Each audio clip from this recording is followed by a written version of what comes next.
Sir, Congress party parliament ఎన్నికల దృష్ట్యా తీసుకొచ్చినటువంటి పంచనాయలో 25 గ్యారంటీలు ఉన్నాయి. ఆ 25 గ్యారంటీలు అత్యంత కీలకమైన గ్యారంటీలు ఏంటి? 18వ లోక్సభ ఎన్నికల్లో గెలిపే లక్ష్యంగా కాంగ్రెస్ పార్టీ పంచ న్యాయాన్ని పట్టుకొచ్చింది. ఈ పంచ న్యాయలో ఒక్కొక్క న్యాయంలో కాంగ్రెస్ పార్టీ 5 గ్యారంటీలను ఆయా వర్గాలకు ఇచ్చినటువంటి సందర్భాన్ని మనం చూస్తున్నాం. ఈ 25 గ్యారంటీలు కూడా కాంగ్రెస్ పార్టీ రేపటి ఎన్నికల్లో లబ్ధి పొందేటటువంటి అంశాలుగా స్పష్టంగా కనపడుతున్నాయి. ముఖ్యంగా కాంగ్రెస్ పార్టీ ఇచ్చినటువంటి ఈ పంచ్ న్యాయలో మొదటిదైనటువంటి కిసాన్ న్యాయలో 5 గ్యారంటీలు ఇచ్చారు. ఆ 5 గ్యారంటీల్లో అత్యంత ప్రధానమైనది దేశవ్యాప్తంగా రైతుల రుణాల మాఫీ చేస్తామనేటటువంటి గ్యారంటీ చాలా కీలకమైనటువంటి గ్యారంటీ. తరువాత దేశంలో రైతులు ఉద్యమిస్తున్నారు. ఆ ఉద్యమం చెప్తున్నటువంటి అంశం ఏంటి అంటే కనీస మద్దతు ధరకి చట్టబద్దత కల్పించాలనేటటువంటి ఒక ప్రధానమైన డిమాండ్ ఈ దేశంలో ఉన్నటువంటి రైతుల నుండి వస్తుంది. అయితే ఈ కిసాన్ న్యాయలో భాగంగా Congress party minimum support price ఎంఎస్పీకి లీగల్ హెయిర్ ఇస్తాము, లీగల్ సపోర్ట్ ఇస్తాము, చట్టబద్దత కల్పిస్తామనేటటువంటి 2 కీలకమైనటువంటి హామీలు రైతాంగం పైన ప్రభావం చూపించే విధంగా ఉన్నాయి. రైతాంగము కాంగ్రెస్ పార్టీ పట్ల ఆకర్షితమయ్యేటట్టుగా ఈ 2 గ్యారంటీలు పనిచేస్తాయనేటటువంటి అభిప్రాయం వ్యక్తమవుతుంది. తర్వాత నారీ న్యాయలో అంటే మహిళలను టార్గెట్ చేస్తున్నారు. దేశవ్యాప్తంగా 97 కోట్ల ఓటర్స్ ఉంటే సగానికి పైగా మహిళా ఓట్లు ఉన్నాయి. కాబట్టి మహిళలను టార్గెట్ చేసే విధంగా, మహిళలను ఆకర్షించే విధంగా కాంగ్రెస్ పార్టీ నారీ న్యాయాన్ని పట్టుకొచ్చింది. నారీ న్యాయంలో 5 గ్యారంటీలను మహిళల కోసం ఇచ్చారు. దాంట్లో ప్రధానమైనది ప్రతి సంవత్సరము ప్రతి పేద మహిళ అకౌంట్లో ₹1,00,000 ఇస్తామనేటటువంటి హామీతో పాటు కేంద్ర ప్రభుత్వ విద్యా ఉద్యోగాలలో మహిళలకి 50% రిజర్వేషన్ ఇస్తామనేటటువంటి కీలకమైన ఈ 2 గ్యారంటీలు మహిళా ఓట్లపైన ప్రభావితం చూసే అవకాశం ఉంది. అది గతంలో జరిగినటువంటి తెలంగాణ ఎన్నికల్లోనూ అటు కర్ణాటక ఎన్నికల్లోనూ నిరూపితమైంది. మహిళలకి అకౌంట్లలో ₹2,500 మహాలక్ష్మి పథకం ద్వారా ఇస్తామని తెలంగాణలో సక్సెస్ అయ్యారు కాంగ్రెస్ పార్టీ.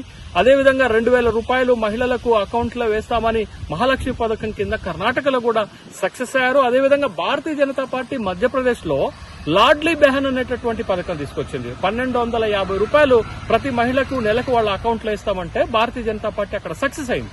కాబట్టి దేశవ్యాప్తంగా ఉన్నటువంటి పేద మహిళలకు నారీ న్యాయంలో భాగంగా కాంగ్రెస్ పార్టీ ఇచ్చినటువంటి 5 గ్యారంటీలలో 2 కీలకమైనవి. ఒకటి, మహిళకు ప్రతి సంవత్సరము ₹1,00,000 అకౌంట్లో వేస్తామనేటటువంటి హామీతో పాటు రిజర్వేషన్లు 50% కల్పిస్తాము కేంద్ర ప్రభుత్వ విద్యా ఉద్యోగాలు అనేటటువంటి హామీ మహిళా ఓటర్ల పైన ప్రభావితం చూపించేటటువంటి అవకాశం ఉంది. అదేవిధంగా యువ న్యాయంలో కూడా యువకుల ఓట్లను ఆకర్షించడానికి యువకులను టార్గెట్ చేస్తూ ఇచ్చినటువంటి 5 గ్యారంటీలలో ప్రధానంగా వాళ్ళు ఇస్తున్నటువంటి గ్యారంటీ అంకుర పరిశ్రమల స్థాపన కోసం ₹500 కోట్ల కార్పస్ ఫండ్ పెడతామనేది ఒకటి అయితే, రెండోది 30 లక్షల ఉద్యోగాలను భర్తీ చేస్తామనేటటువంటి కీలకమైనటువంటి హామీ యువ ఓటర్లను ఆకర్షించడానికి కాంగ్రెస్ ప్రభుత్వము ఈ న్యాయ ద్వారా ప్రయత్నం చేసినట్లుగా మనకి కనపడుతుంది.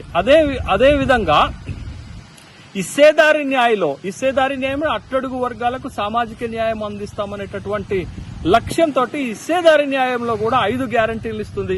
ఆ ఇచ్చినటువంటి 5 గ్యారంటీల్లో అత్యంత ప్రధానమైనటువంటి 2 గ్యారంటీలలో ఒకటి అంశం ఏంటి అని అంటే దేశవ్యాప్తంగా కులగణన చేస్తాము. కులగణన చేయటం ద్వారా సామాజిక న్యాయాన్ని ఈ ప్రజలకు అందజేస్తాము. ముఖ్యంగా అట్టడుగు వర్గాలైనటువంటి ఎస్సీ, ఎస్టీ, బీసీ, మైనార్టీలకు న్యాయం జరుగుతుంది అనేటటువంటి ఒక గ్యారంటీతో పాటు తరువాత ఎస్సీ, ఎస్టీ, బీసీలకు ఇచ్చేటటువంటి రిజర్వేషన్ల పైన ఒక క్యాప్ ఉంది. 50% రిజర్వేషన్లకు మించరాదు అనేటటువంటి ఒక నిర్ణయము, దాన్ని ఎత్తివేస్తాం. అంటే రిజర్వేషన్లను 50% దాటి కూడా ఇవ్వటానికి ప్రయత్నం చేస్తాము. ఆయా సామాజిక వర్గాల జనాభా ప్రాతిపదిక మేరకు మేము ఇస్తామనేటటువంటి ఒక కీలకమైన గ్యారంటీని తీసుకొచ్చింది. ప్రధానమైనటువంటి హామీని తీసుకొచ్చినటువంటి సందర్భంలో ఈ హామీలు కాంగ్రెస్ పార్టీ గెలుపుకి దోహదం చేస్తాయనేటటువంటి అభిప్రాయం వ్యక్తమవుతుంది. ఈ గ్యారంటీలు ఆయా వర్గాల ప్రజలపైన కీలకమైనటువంటి ప్రభావం చూపించేటటువంటి అవకాశం ఉంది.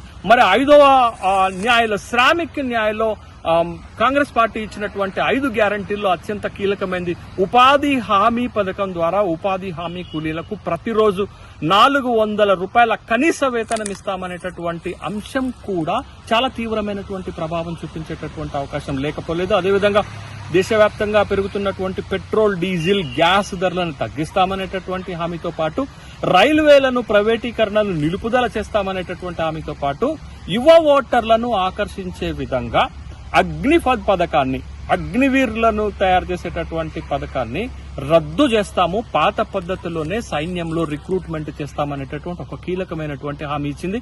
ఈ హామీలన్నీ కూడా, ఈ గ్యారంటీలన్నీ కూడా కాంగ్రెస్ పార్టీ వైపుకు ఆయా సామాజిక వర్గాలు మళ్లేటటువంటి అవకాశాలే కనపడుతున్నాయి. అయితే ఈ మేనిఫెస్టోలో పొందుపరిచినటువంటి న్యాయాలను, గ్యారంటీలను ప్రజల్లోకి కాంగ్రెస్ పార్టీ ఎంత మేరకు తీసుకుపోగలుగుతుంది అనేటటువంటి ప్రశ్నలే ఉత్పన్నమవుతున్నాయి. అయితే కాంగ్రెస్ పార్టీ మేనిఫెస్టోని స్థూలంగా చూసిన తర్వాత బలమైనటువంటి భారతీయ జనతా పార్టీకి, చరిష్మాటిక్ లీడర్ అయినటువంటి మోడీకి ఒక కౌంటర్ గా, ఒక బలమైనటువంటి కౌంటర్ గా మేనిఫెస్టో రూపంలో కాంగ్రెస్ పార్టీ తీసుకొచ్చినట్లుగానే మనకు కనపడుతుంది. ఖచ్చితంగా ఆ మెజారిటీ ప్రజలైనటువంటి ఎస్సీ, ఎస్టీ, బీసీ, మైనార్టీలు, పేదలపైన ముఖ్యంగా 5 వర్గాలు, అటు శ్రామికులు, యువకులు, కిసాన్, మహిళలు, హిస్సేదారీస్ ని టార్గెట్ చేస్తూ కాంగ్రెస్ పార్టీ ఇచ్చినటువంటి మేనిఫెస్టో బలంగానే కనపడుతుంది, ఓట్లను ఆకర్షించే విధంగానే కనపడుతుంది. అయితే ఈ మేనిఫెస్టోని కాంగ్రెస్ పార్టీ ఎంత మేరకు ప్రజల్లోకి తీసుకుపోగలిగి తన గెలుపు అవకాశాలను మెరుగుపరచుకోగలుగుతుంది అనేటటువంటి విషయం కాంగ్రెస్ పార్టీ చేసేటటువంటి ప్రచారం పైన, కాంగ్రెస్ పార్టీ మేనిఫెస్టోని ప్రజల్లోకి తీసుకుపోయేటటువంటి అంశంపైనే ఆధారపడి ఉంటుంది. అయితే రాబోయేటటువంటి ఎన్నికల్లో గెలుపు కాంగ్రెస్ పార్టీకి ఒక జీవన్మరణ సమస్యగా మారిపోయింది. 130 సంవత్సరాల చరిత్ర కలిగినటువంటి కాంగ్రెస్ పార్టీ కేంద్రంలో 10 సంవత్సరాల అధికారంలో లేకపోవటం ఇదే మొదటిసారి. మళ్లీ మరొకసారి ఓడిపోతే 15 సంవత్సరాలు కేంద్రంలో అధికారానికి దూరంగా ఉండేటటువంటి అవకాశం ఉంది. కాబట్టి రేపటి లోక్సభ ఎన్నికల్లో కాంగ్రెస్ పార్టీకి గెలుపు ఒక జీవన్మరణ సమస్య. రేపటి ఎన్నికల్లో కాంగ్రెస్ పార్టీకి గెలుపు అత్యంత అవసరమైనటువంటిది. మళ్లీ కాంగ్రెస్ పార్టీ వరుసగా 3వ సారి కేంద్రంలో ఓడిపోతే ఆ పార్టీ ఉనికికే ప్రమాదం జరిగేటటువంటి అవకాశాలు కనపడుతున్నాయి.